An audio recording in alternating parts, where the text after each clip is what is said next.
पुराने समय की बात है। एक छोटे से गांव में रामू नाम का एक गरीब लक्कड़हारा अपनी 2 जवान बेटियों के साथ रहता था। पत्नी की लंबी बीमारी ने उसकी सारी जमीन जमींदार के पास गिरवी रखवा दी थी। आज न पत्नी रही न जमीन उसके पास बची थी। जंगल से लकड़ियां बेचकर किसी तरह घर का चूल्हा तो जल जाता था, लेकिन बिना पैसों के बेटियों के हाथ पीले कैसे होंगे, यही चिंता रामू को दिन रात भीतर ही भीतर खाए जा रही थी। पिताजी, आप फिर से उसी चिंता में डूबे हैं ना? आप हमारी फिक्र मत कीजिए, हम सूखी रोटी खाकर भी खुश हैं। ये लीजिए, मैंने आपके लिए इस पोटली में 2 रोटियां और गुड़ बांध दिया है। जब आपको भूख लगे खा लीजिएगा। अरे नहीं बेटी, मैं तो बस ये सोच रहा था कि आज जंगल के किस हिस्से में लकड़ियां काटने जाऊंगा। तुम दोनों ही मेरी असली पूंजी हो। बस तुम्हें एक अच्छे घर विदा कर दूं तो मेरी जिंदगी का मकसद पूरा हो जाए। पर इस गरीब बाप के पास देने को बचा ही क्या है। इतना कहकर रामू जंगल की ओर चल पड़ता है। जब वो घने जंगल में पहुंचता है तो एकदम ठिठक जाता है। इतनी कड़कड़ाती धूप में ये कौन महाजन बैठा है?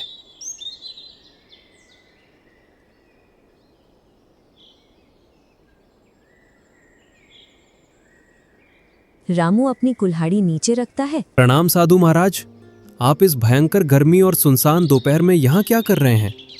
मेरा रोज इस जंगल में आना जाना होता है, पर मैंने आपको यहाँ पहले कभी नहीं देखा। बेटा, मैं एक लंबी तीर्थ यात्रा पर निकला हूं।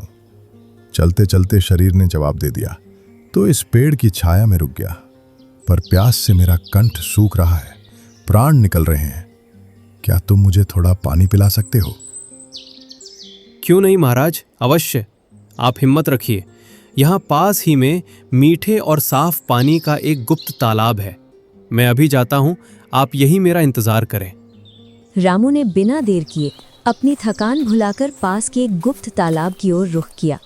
तालाब के किनारे पड़े एक पुराने टूटे घड़े के टुकड़े में पानी भरकर वो साधु महाराज के लिए ले आया और संत ने तृप्त होकर पानी पिया। बेटा, बहुत बहुत धन्यवाद। क्या कुछ खाने को मिल सकता है? क्यों नहीं बाबा, ये लीजिए खाना, पर माफ कीजिए, मेरे पास रूखी सूखी ही है। साधु अपने तपोबल से जान चुके थे कि इस फटेहाल आदमी के सीने में सोने जैसा दिल धड़कता है। प्रसन्न होकर साधु रामू से कहते हैं, बेटा, तुम्हारे निष्कपट और निस्वार्थ भाव से मैं बहुत प्रसन्न हूँ।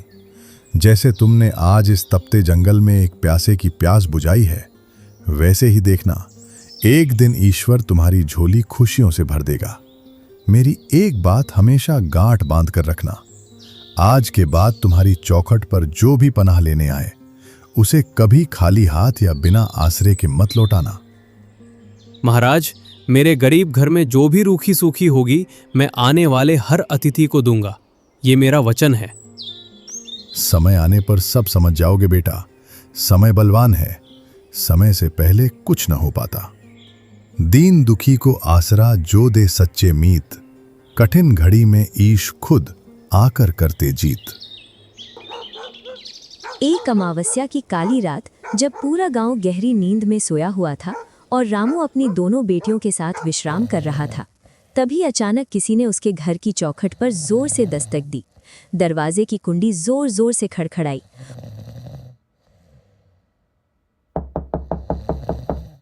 और रामू की नींद खुल गई। कौन है? अरे भाई, इतनी रात गए कौन आ गया?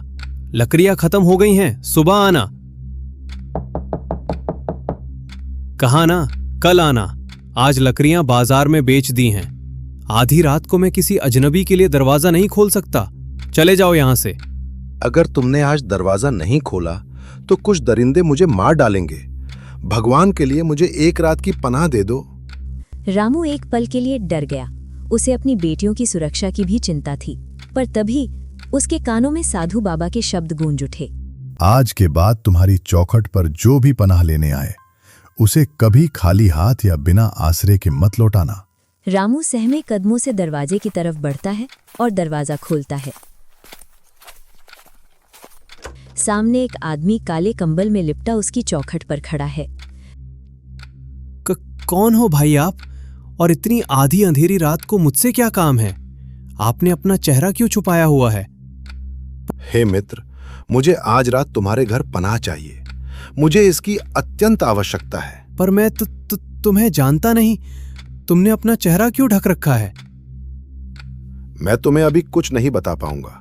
ये बहुत लंबी और खौफनाक कहानी है।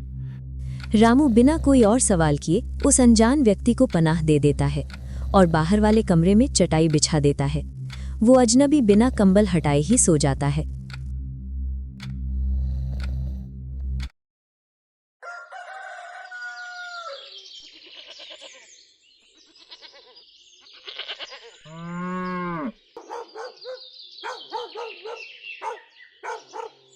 अगली सुबह जब रामू की आंख खुली तो उसके होश उड़ गए।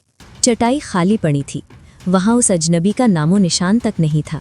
बस पीछे छूट गई थी तो वो काली कंबली और उस पर चमकते हुए बेशकीमती सोने के कड़े। अरे राम, ये क्या है? वो विचित्र व्यक्ति कहाँ चला गया? और इतने कीमती सोने के कड़े यहाँ क्यों छोड़ गया?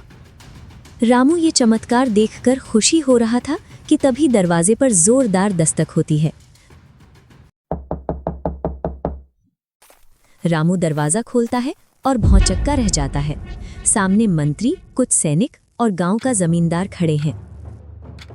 अरे लकड़हारे, तुम्हारा घर आखिरी कोने में जंगल के पास है। क्या रात को किसी को यहाँ से आते जाते देखा? कौन आदमी? मैंने तो किसी को। मंत्री जी, वो देखिए, इस लकड़हारे के घर वही चादर और सोने के कड़े पड़े हैं जो उस भगोड़े के हैं। सरकार, इस रामू ने हमारे गांव की नाक कटवा दी। मुझे नहीं पता था कि ये एक शातिर घूसखोर है। इसे आप कड़ी से कड़ी सजा दें। बहुत हो गया।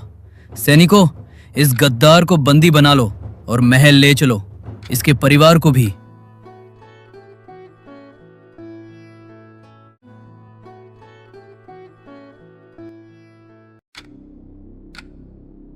राजन, ये केशवपुर गांव का एक बहरूपिया लकड़हारा रामू है, जो हरदेव राज्य मंत्री के साथ मिलकर अपने राज्य के खिलाफ साजिश रच रहा था। इसने भगोड़े हरदेव को पनाह दी है। एक मामूली लकड़हारे की इतनी हिम्मत! क्या जो मैं सुन रहा हूं वो सत्य है रामू? हे अन्नदाता, मुझ गरीब पर रहम करें। मैं एक लाचार पिता हूँ जो रोज कुल्हाड़ी चलाकर अपनी बेटियों का पेट पालता है। मैंने किसी हरदेव को नहीं देखा। कल रात एक राहगीर ने मुझसे पनाह मांगी थी। मैंने तो बस उसे आसरा दिया था। मुझे इस राजनीति का कोई अंदेशा नहीं महाराज। देखो देखो इस बहरूपिया लकड़हारे को, जो घर में रंगे हाथों कीमती शाही सोने के कड़े के साथ पकड़ा गया है और इसे कुछ नहीं पता। राजन, मैं तो कहता हूं कि ऐसे देशद्रोही के गले में तत्काल फांसी का फंदा डाल दो। तुम्हारे अपराध की माफी नहीं है रामू। मैं तुम्हें इस देशद्रोह के आरोप में फांसी की सजा सुनाता हूं। क्या तुम्हारी कोई आखिरी इच्छा है? जी महाराज, सजा माफ करने के अलावा क्या मैं कोई और इच्छा मांग सकता हूं? हाँ, अवश्य। राजन, मरने से पहले मैं बस ये जानना चाहता हूं कि मेरा असल अपराध क्या है और उस हरदेव महामंत्री ने ऐसा क्या किया कि पूरा राज्य उसकी जान का प्यासा हो गया। अगर लकड़हारे यही तुम्हारी अंतिम इच्छा है तो सुनो।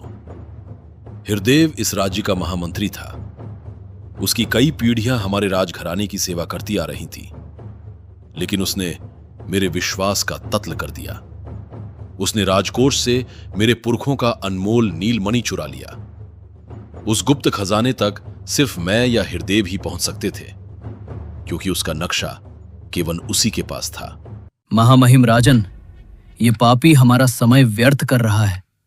इसे तुरंत फांसी पर चढ़ा दिया जाए और इसका घर जमींदोज कर दिया जाए, ताकि आने वाली पीढ़ियां देशद्रोह का नाम लेने से कांप उठें। रामू, तुम्हारी आखिरी इच्छा पूरी हो चुकी है। अब अपनी बेटियों को आखिरी बार गले लगा लो। तुम्हारे बाद ये दोनों ताउम्र महल की दासियां बनकर रहेंगी। रामू की बेबस बेटियां पिता की जान की भीख मांगते हुए बिलख रही थी।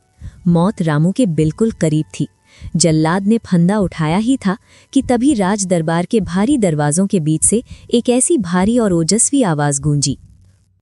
रुक जाओ राजन, निर्दोष के रक्त की एक बूंद भी तुम्हारे पूरे साम्राज्य को भस्म करने के लिए काफी है। पूरा दरबार सन्न रह गया। सभी की निगाहें मुख्य द्वार की ओर घूमी। द्वार पर वही तेजस्वी साधु बाबा खड़े थे और उनके ठीक पीछे एक व्यक्ति खड़ा था। जैसे ही उस व्यक्ति ने अपने चेहरे से पर्दा हटाया, दरबार में हड़कंप मच गया। हिरदेव, तुम्हारी इतनी हिम्मत कि तुम मेरे पुरखों का बेशकीमती नगीना चुराकर वापस मेरे ही दरबार में आ गए। सैनिकों, इसके टुकड़े कर दो। शांत हो जाओ राजन। जिस क्रोध और अहंकार ने तुम्हारी आंखों पर पट्टी बांध रखी है, पहले उसे हटाओ। हरदेव चोर नहीं है, वो तो शिकार है, तुम्हारे ही दरबार में बैठे एक आस्तीन के सांप का। राजन, ये साधु इस गद्दार का साथी है। ये कोई जादूगर मालूम पड़ता है। इन दोनों को तुरंत मार डालो। ये हमें भ्रमित कर रहे हैं। भ्रमित मैं नहीं कर रहा, तू कर रहा है, नीच मंत्री। राजन, उस रात जब हरदेव सो रहा था, तब इसी पाखंडी मंत्री ने धोखे से खजाने का नक्शा चुरा लिया। इसने खुद खजाने से वो नीलमणि निकाला और सारा इल्जाम हरदेव पर डालकर उसे रातों रात भगोड़ा साबित कर दिया। क्या? पर मैं तुम्हारी बात पर कैसे विश्वास कर लूं साधु महाराज? इसका प्रमाण क्या है? राजन, जब मुझे इस भयंकर साजिश का पता चला तो मैं अपनी जान बचाकर भागा ताकि सच्चाई सामने ला सकूं। उस काली रात में मुझे इसी गरीब लकड़हारे रामू ने अपनी जान पर खेलकर पनाह दी और फिर सुबह मेरी भेंट इन सिद्ध साधु बाबा से हुई, जिन्होंने मुझे बताया कि असली चोर कौन है। झूठ! ये सब एक मनगढ़ंत कहानी है। सैनिकों, मेरा आदेश मानो। इन्हें। मंत्री अभी अपनी बात पूरी कर ही रहा था कि साधु बाबा ने अपनी चमत्कारी लाठी जमीन पर जोर से पटकी। एक तेज हवा का झोंका आया और साधु बाबा ने लाठी से मंत्री के सिर पर रखे शाही मुकुट पर वार किया। मुकुट जमीन पर गिरते ही टूट गया और उसके अंदर छुपाया हुआ एक चमकता हुआ नीले रंग का बड़ा सा नगीना फर्श पर लुढ़कता हुआ राजा के कदमों में जा गिरा। मेरा पुश्तैनी नगीना? तो असली चोर तुम हो मंत्री। तुमने मेरे सबसे वफादार साथी पर कलंक लगाया। मुझे क्षमा कर दे राजन। लालच ने मेरी मति भ्रष्ट कर दी थी। लालच ने नहीं, तुम्हारे अहंकार ने तुम्हें अंधा कर दिया था। तुमने इस निर्दोष रामू और उसकी बच्चियों की जिंदगी तबाह करने की साजिश रची। सैनिकों, इस गद्दार मंत्री और इसके साथ मिले इस पापी जमींदार को तुरंत जंजीरों में जकड़ लो और उम्र कैद के लिए काल कोठरी में सड़ा दो। रामू, मुझे क्षमा कर दो। एक अजनबी की मदद करने की तुम्हारी नेकी और हिम्मत ने आज मेरे राज्य को एक बहुत बड़े धोखे से बचा लिया। तुमने जो अपना सब कुछ खो दिया था, वो आज ये राज्य तुम्हें ब्याज समेत लौटाएगा। अगर आपको हमारी ये कहानी पसंद आई हो तो इसे लाइक और शेयर करना ना भूलें। ऐसी ही और मजेदार कहानियाँ देखने के लिए हमारे चैनल को सब्सक्राइब करें और घंटी का बटन दबाएं। हम मिलेंगे अगली कहानी में। धन्यवाद।